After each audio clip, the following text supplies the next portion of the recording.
How to segment subscriber on MailerLite. So first, go to MailerLite and then just log into your account. Next is just click on subscribers here at the left side. Okay, now from here, just click on segments at the top. Okay, now here, if you don't have a segment yet, just click on segment.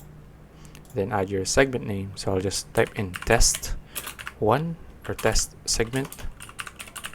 Okay, now just click on create.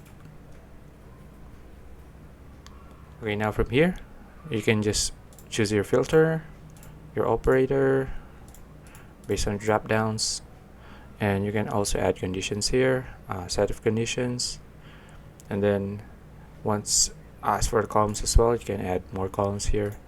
So let's say you're done editing or adding all of the details that you want in your segment. After that, you're done. So in order to check your segments, so just click on segments here at the top.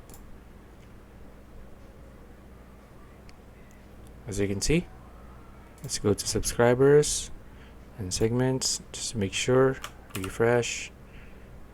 Yeah, so that's it. If you found this video useful, please like and subscribe for videos like this. See you in the next one.